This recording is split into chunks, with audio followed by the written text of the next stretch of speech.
Hello and welcome to Friday's ITV News Meridian. Tonight's headlines here in the southeast. Fears more lifeline bus routes will be lost, leaving some communities cut off entirely as emergency funding from the government runs out.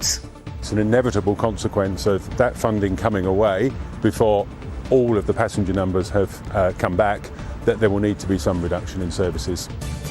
The millions of pounds of public money spent buying land for a post-Brexit customs post that will now not be built. So what next for this vast site near Dover?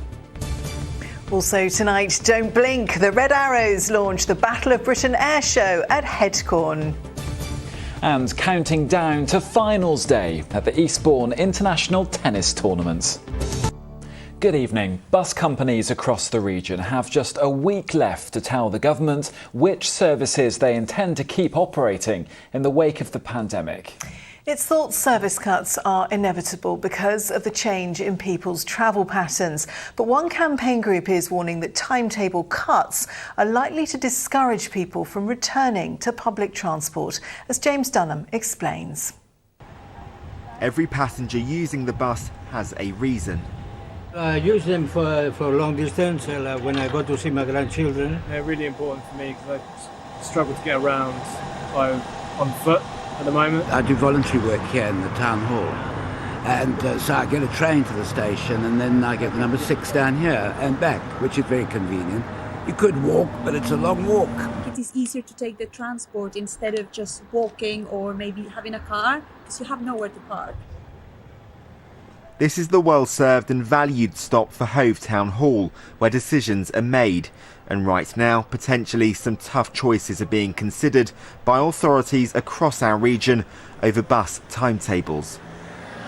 With central government funding to help bus companies recover from the pandemic ending in October, every local operator and council has until July the 1st to come up with a plan, a bus blueprint on which services they'll be able to keep going come the autumn. With fuel costs adding to pressures on bus companies and passenger levels averaging 85% of what they were pre-pandemic, the body representing the sector says it's inevitable that in most places there will be some reductions in services. At points during the pandemic, demand was down to 10 or 20%. Government stepped in to make sure that we could continue to run a very high level of services during that period. Government has now decided to take that funding away. And it's an inevitable consequence of that funding coming away before all of the passenger numbers have come back, that there will need to be some reduction in services. Go Ahead, the company which runs Brighton and Hove buses and Metro Bus in Crawley, Horsham and Mid Sussex, said in some areas there will be fewer buses, in others enhanced services. While East Sussex County Council told us they're not planning any cuts, but admitted there is still a risk. While in Kent, the County Council's proposing to remove 55 routes. Now is precisely the wrong time to be cutting bus services. So we want to encourage people back to buses after the pandemic, and we don't want to alienate any more people. So any cuts will have precisely the opposite, detrimental effect. And we need to be encouraging more people to use buses for environmental reasons, to make sure that we can meet our net zero objectives. That won't happen if we're pushing more people to use their private cars. Bus companies are trying to keep fares low and tempt as many people as possible onto services. An unprofitable route, though, might not have long before reaching its final destination. Well, let's talk to James, who is in our newsroom now. And James, these potential cuts come at a time when some areas are receiving millions of pounds for bus investment. That's right, Luke. At a time when bus bosses are considering merging or removing routes, there's a fair amount of money actually being ploughed into the system. It's from a government fund called Bus Back Better. Authorities had to bid for a share of money. Some, like Medway, were unsuccessful. But Brighton and Hove will soon receive £2.6 million. Kent County Council £35 million and East Sussex £41 million. Crucially, this money cannot be spent to prop up unprofitable routes, but instead it must be used on things like new technology to improve information given to passengers, as well as infrastructure to improve the reliability on the most popular services. One industry spokesperson told me this upcoming review is a bit like a reset for the industry, and for those authorities successful with their funding bids, they'll use that money in the autumn to try and attract new passengers. Of course, bus companies never want to make cuts to services, but it will be an inevitable consequence of COVID, and I think we'll get a clearer sense of which services will be impacted as we head through the summer. OK, James, in our newsroom, thank you. In other news tonight, firefighters have been at the scene of a gas main fire near Maidstone. It happened on Maidstone Road in Sutton Valence. Fire crews say the scene is now safe, but the road will remain closed for several days for repair work. Now, it's been revealed that the government paid more than £20 million to buy land in Kent for a post-Brexit customs post, which has now been scrapped. It was announced last week that the inland border facility at Glastonbury on the outskirts of Dover was no longer needed after being in the pipeline for a year and a half. Well, tonight, local people have told us they're angry that public money has been wasted and fear how the site will now be used. Kit Bradshaw has this exclusive report. It was meant to bring hundreds of jobs and tens of millions of pounds worth of investment. Instead, all the Dover Inland Border Facility has delivered is a building site. Despite the signs, this project has been axed by central government after 20 months of planning and with construction work already underway. I really am relieved for the lovely community people of Glastonbury just over this way, Whitfield just over this way, and indeed one of our hardest up wards just over that field. They've had the stress of this hanging over them since the story first broke. So it's relief, but also a form of despair about when are the multiple layers of Conservative government in Kent ever going to listen to Dover's communities. The lorry customs checkpoint would have looked similar to the one at Sevington near Ashford, but officials admit far fewer trucks are using that site than had been expected, making the planned facility at Glastonbury surplus to requirements. But at what cost? The government has never said how much it spent buying these fields in late 2020. A Freedom of Information request has revealed the Department for Transport handed over £21 million to secure the 40-acre site. I cannot, but I had no idea. Who in power stood out there and thought that site was worth that amount of money? So in your view, has public money been wasted here? Definitely. A complete and absolute waste of money. Despite the cancellation of the border post here, the DFT has no intention of selling up. You see, with the Port of Dover just 3 miles in that direction and the A2 just a few hundred yards over there, this has been described as an important strategic location, with officials currently exploring alternative options for the site's use to ease pressure at the border. The leader of Kent County Council, Roger Goff, and local MP, Natalie Elphick, have committed to working with the government on determining this land's future use. We're not being complacent here because we know that the DFT have spent an awful lot of money on this land, and they're not going to just want it to be wasted, so they will have to come up with something so that there's still that uncertainty hanging over the site for the residents and for the parish council. It's evidently the end of the road for the planned customs post here, but exactly what use the government will find for its multi-million-pound asset is currently as clear as mud. Kit Bradshaw, ITV News, Dover. Well, in response, the government told us that current spending has been managed very closely to date, whilst data has been gathered to inform a decision on whether to progress. We will continue to monitor all of our sites to ensure value for money is achieved. While you're watching ITV News, Meridian here in the southeast, still to come on the programme. Under pressure, the only British player left at the Rothsay International Tournament in Eastbourne. And we are at one of the most eagerly anticipated motoring events of the year. Of course, it's Goodwood Festival of Speed. For more on all of our stories, go to itv.com/Meridian. You can call us, the number on the screen, 0808 1010 095. And remember, you can also follow us on Facebook, Twitter and on Instagram.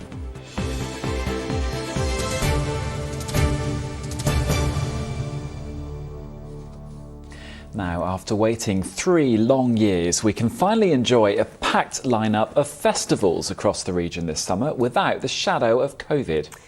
But industry experts say it's hardly business as usual. Organisers face what they call a perfect storm of rising costs and labour shortages, with nearly 1 in 9 festivals already having to cancel due to financial issues. Well, Nick Smith reports on an industry which is still finding its feet. Well, I'm here at the famous Glastonbury Festival, an event which draws in people from all over the world. And we could be looking at the biggest post-COVID party so far, around 250,000 people occupying the 1,000 or so acres behind me. And there are a few acts from the south of England performing here as well, including Fatboy Slim, famously from Brighton, and Bonobo, another DJ, also hailing from Brighton as well. Now, this weekend really is the kick-starter of the festival season for the rest of the summer. And I've been looking at how this industry has been bouncing back after a very difficult pandemic. For the first time since 2019, it feels like freedom has finally returned. We've lost dancing. If you're a fan of live music and dancing in green fields. Brighton Pride is traditionally one of the biggest Pride events in the country, with around 20,000 attendees. And after a 3-year hiatus, organisers are readying themselves for its return on the first weekend of August. We've had plenty of lead-in time, and we are expecting a sell-out show on Preston Park, and we've had 20,000 people who rolled over their tickets back from when they bought them in 2019 in many cases. So we are expecting it to sell out, and it's, you know, if the weather holds and we have a nice dry weekend, expecting it to be a fantastic Pride. Some festivals were fortunate enough to go ahead last summer, but for more than half of them, this year will be the first time they've taken place since 2019. This means they're relying mostly on ticket sales from 2 or 3 years ago, which have rolled over, with little new revenue coming in. And if they've survived COVID, it feels like they're heading into another crisis linked to inflation and a huge labour shortage. There are a perfect storm of very difficult trading conditions facing festivals. So we're seeing cost increases of between 20 and 30%. And this is for businesses that can have margins of less than 10% at the best of times. We're seeing a lot of supply chain challenges, a lot of pressures. And now, of course, we're seeing audiences that are facing a cost of living crisis that is being reflected in some of the sales for festivals. Can we get 1 kale smoothie and 1 mango smoothie? Festivals as an economic sector are estimated to generate around £1.7 billion each year, and dozens of industries are wrapped up in the supply chain. For food vendors like Tom Mayer, a summer season can be worth up to 70% of his annual takings. But mounting uncertainty has caused him to scale back his plans. Between 8 and 10 festivals would give us a good summer, whereas this year we're being a little bit more cautious and trying to go with the ones where we know we'll potentially get the trade. We've already lost out with a couple of festivals for low ticket sales, so this year we're actually only going to be doing 5 festivals. With the cost rising in sense of our fuel, food bills, it's all applying greater pressure to people's income, and that means they've just got less money to spend. And for young up-and-coming performers, of course, the summer festival season is crucial to their ambitions. It's incredibly important. If you think of yourself as an emerging artist, it's an opportunity for you to widen your audience, to harness your craft.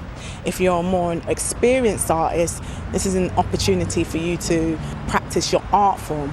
You're trying to get a new audience, you're trying to get your music out to a new fan base.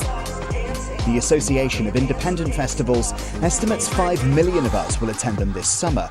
It may be enough to help the sector navigate through a financial crisis and bounce back even stronger next year. What comes next? Well, back here at Glastonbury, we've been speaking to a few of the revellers here who've been telling us who they're looking forward to seeing. Hi, I'm Carla, this is Andy, and we're from Brighton. And we're most looking forward to reminiscing about where we first met, which was just here. And we can't wait to be back at Glastonbury. Sam Fender. We've just watched Libertines, didn't we? Crowded House we're waiting for. I need to catch Bad Boy Chiller Crew at some point, but we couldn't get in a minute ago. My name's Danielle, this is Luna, and we're most excited to see the kids' field. Yay! What brings you to Glastonbury? This, just because it's Glasgow. We were lucky to get the tickets, so we thought, why not, we'll go. Yeah, it's amazing. Well, for the largest and most established festivals like this one, they can normally expect to sell out, and it's pretty much business as usual. However, for the newer, smaller festivals, which are still trying to draw a loyal fan base, well, sadly, up to 9% of those have had to cancel so far this summer, not due to issues relating to COVID, but actually due to poor ticket sales linked to the rising cost of living. There are also issues with inflation, and this industry is also battling a labour shortage. Hundreds of thousands of seasonal workers are normally needed to come in and work these festivals, and the pool that they can draw from is now a lot smaller than it used to be. So festival bosses are calling this a bit of a transitional year, and they're hoping to bounce back stronger come 2023. And the ITV Evening News continues with the national and international news at 6:30. With more details, here's Lucrezia Millarini. Coming up, what is next for the Prime Minister? And I do hereby declare that Richard John Ford is duly elected. The Conservatives suffer 2 bruising by-election defeats and an early morning resignation, but the PM vows to fight on. And today might not get any easier for Boris Johnson as he meets Prince Charles in Rwanda. Plus, Katie Price avoids being put behind bars for breaching a restraining order against her ex. Join me for those stories and much more at 6:30. Now, the Battle of Britain air show at Headcorn got off to a dramatic start today with a flypast by the brilliant Red Arrows. The 3-day show is being staged in the airspace where the critical battle was fought back in 1940. Joe Caution has more. Cameras at the ready and crooked necks to come. But it was all worth it for the thousands who lined the runway at the Headcorn Aerodrome. Because when it comes to the famous Red Arrows, what's not to love? It speaks for itself, you know, we fly the red, white and blue, we represent everything about Great Britain, and I think people understand that. Not only that, we provide excitement, we have provided a dynamic and fast show, and the crowd love it, you know. We weren't able to display at Headcorn last year because of the weather, and today, to be able to put on a display to them is just it's phenomenal. We're delighted with the size of the crowd that comes out to see us. The RAF's aerobatic team were the curtain raiser for the Battle of Britain air show this weekend, inspiring the next generation of pilots whilst making others glad they still have their land legs. Would you like to fly a Red Arrow, Holly? I do like. We've seen them before, but they're fantastic. Yeah, wing walkers. No, I wouldn't. No, I like my feet firmly on the ground. Thanks very much. And to see that many Spitfires and Hurricanes all in the same place at the same time, to see Dakotas, Lancaster Bombers, they just don't fly around Kent that much anymore. After the Red Arrows, it was time to wind back the clock, with the iconic Spitfires and Hurricanes on show. Well, it was all worthwhile. Someone who knows them well is 99-year-old Flight Lieutenant Bertie Hacker, who flew them. Did you prefer being up in the air or down on the ground? Much prefer up there. There's more space, the air is cleaner, you're on your own, and you can sort of feel that there's another world, one that walks on the ground and the other that is free to fly. Bertie's story serves as a poignant reminder, as the same planes he flew take to the same airspace they did to defend Britain over 80 years ago. Joe Caution, ITV News, Headcorn. Oh, fantastic Brilliant. sight. And from the air to the racetrack, and the cost of fuel may be having an impact for most of us, but it hasn't stopped thousands of car enthusiasts enjoying the Goodwood Festival of Speed in Sussex. Yeah, as well as supercars, it's a chance to look at what is new in motorsport and the future of domestic motoring. Rachel Hepworth was there for us. It's a paradise for petrol heads. 3 days of noise and nostalgia, a place to put your feet up while the drivers put their foot down.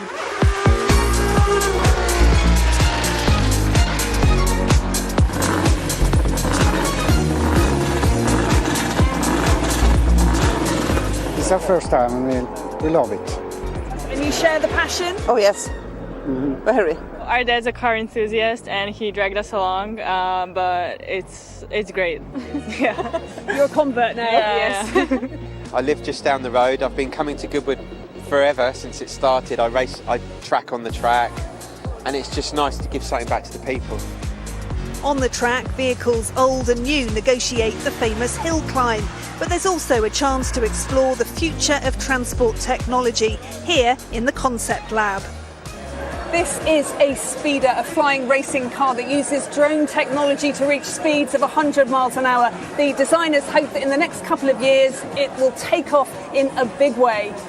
Effectively, this is Formula One of the sky. We get a lot of inspiration from media and all the pop culture references that have gone by, everything from Tron to Blade Runner. We've got DNA from Formula One running through our veins, but also from Tron. So this is a brand new motorsport coming. For the second year, there's a focus on electric vehicles. No surprise, perhaps, given the cost of fuel at the moment and ecological concerns. Those are really good reasons to get an EV. They're getting better all the time. They're good to drive. They're good fun. They're good for the environment. 200,000 people are expected here this weekend for what's described as motorsport's most glamorous garden party. Still a celebration of car culture despite the rise in costs. It's just one of those things, isn't it? Everything's going up, you just got to get on with it. It definitely, the inner child comes out. You hear the noises, you see the cars. I definitely got as excited as he did, but it was just nice for me and him to have a good day out. Some famous names will be tackling the hill climb this weekend. Nigel Mansell, Jenson Button and Jackie Stewart among them, in a spectacle that has no problem attracting the crowds. Rachel Hepworth, ITV News at Goodwood. Thrilling, isn't it? Well, if you're after something a bit more relaxing than racing round a track, then how about strawberries and cream and a thrilling game of grass court tennis? We're not talking about Wimbledon, Eastbourne, of course. Yeah, thousands of fans have been enjoying all the action at the Rothesay International Tournament in Devonshire Park. Serena Williams played earlier in the week, and some British players have been doing pretty well too, as Malcolm Shaw explains. Jack Draper was leaving nothing to chance this morning. The 20-year-old out early on the practice court ahead of his first ATP Tour semi-final match against Maxime Cressy in the men's singles. Jack, the only British player left at the Rothesay International Tournament here in Eastbourne. It's been a very busy week, which is good. We've had a lot of people come visit us. A very loyal bunch of supporters that we have down here in Eastbourne. So it's been good. The weather has been okay, got away with it, and we've seen some fantastic tennis. We had a good week with the British players doing and performing very well. Devonshire Park has played host to the tournament since 1974, and some of the sport's biggest stars have appeared over the years. The event has earned a reputation for its relaxed and intimate atmosphere. This is my first time here. I'm from Brighton, and normally I would go to Wimbledon, but seeing as this is very close by and it's meant to be really intimate, it's really nice here. We were staying in the same hotel as Serena Williams. We saw Serena in the hotel. It's just got a nice buzz to it. For the players, Eastbourne is the perfect opportunity to hone their game ahead of Wimbledon. The beautiful condition of the grass after a week of punishing play is down to the dedicated ground staff.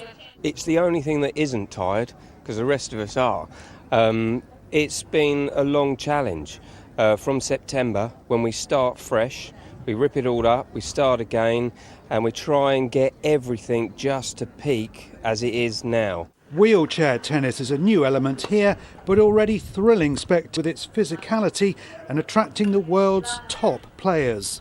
It's definitely the hardest surface for us. The wheelchair, pushing the wheelchair, it's so hard. Like you have to put so much effort in to maybe even go 2 meters, whereas on hard court, one push, you're at the end of the court. Tomorrow is finals day. Centre court sold out, but there are still ground passes and the chance to watch the action on the big screen. Malcolm Shaw, ITV News, Eastbourne. Oh, lovely weather there in Eastbourne, and Holly joins us now. And Holly, something unusual is occurring. That's right. Now, night skies at the moment, we've got what we call a planetary conjunction. So a conjunction is just when things in the night sky get quite close together. But on this occasion, we've got 5 planets. So Mercury, Venus, Mars, Jupiter and Saturn in that order. Took me a while to memorise that. Take a look at this photo. This is a conjunction from last year. So it just gives you a sense of the sort of thing you're looking at. A 3-planetary one this time, so not quite as impressive as this year's. What you want to do is be looking roughly in an easterly direction, a bit before sunrise. So sun rising about 4:45 at the moment, so you want to be out there 45 minutes to an hour and a half before sunrise. Look to the east and it will be quite low in the sky, but in theory you should be able to see these 5 planets in a sort of a curved line. OK, so I can imagine us there at 4:45 in the morning. How do you know if you're looking at a planet or a star? See, that is a very good question. Partly planets tend to be a little bit brighter, although not all of them. Mercury, for example, will be quite hard and faint, quite hard to spot because it's quite faint and close to the horizon. But generally a bit brighter, but also, and I think this is a great fact, stars twinkle, or scintillate as it's properly known, and planets don't. So you should be able to tell the difference in the sky between a planet and a star. So the more twinkly a star. Yeah, twinkly star, not twinkly planet. Generally speaking, get up this morning super early tomorrow morning and let me know. OK, try and remember all of that. Well, we need good weather, good star viewing weather then. Here's Holly.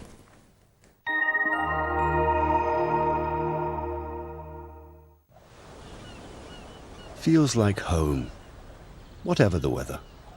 Valent Boilers and Heat Pumps sponsors ITV Meridian Weather. Things tending to feel fresher, I think, into the coming days. Today, temperatures are lower than yesterday. Tomorrow, they'll be a bit lower than today. There will be some sunshine around, I think. A few showers, but not too many of them. And we have got a breezy wind with us as well.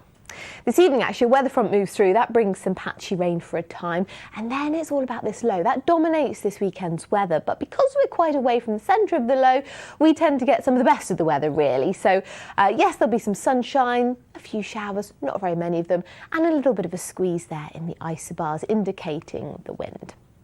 So this evening, well, you'll start to see thickening cloud, you'll start to see some outbreaks of rain spilling in. That clears through for the early hours, skies turning starry, temperatures not falling away too far, I think 13 to 15 degrees as we start tomorrow morning. And it's a bright start for the most part, some sunshine to be had. Yes, you could see a few showers, and they're a bit more likely the further west you come. The further east you are, the fewer you tend to see. A lot of the day may well be nice and bright, actually. Temperatures lower than we've seen today. I think values, high teens probably along that south coast. Come inland and you're talking perhaps 20 degrees, but the air is fresher than it has been, and we have got a breezy wind around as well. Our high tide times over there at 9:30 and again at 9:43 into the evening. So again, the chance of an odd shower or two on Sunday, but probably a lot of dry weather to be had. The wind, though, picking up a little bit further. And into the beginning of next week, again, a shower or two possible, say for Monday, but a lot of dry weather to be had. But you'll notice all the while temperatures are lower than we've seen in recent days. Let's take a look at the pollen. Valent sponsors ITV Meridian Weather.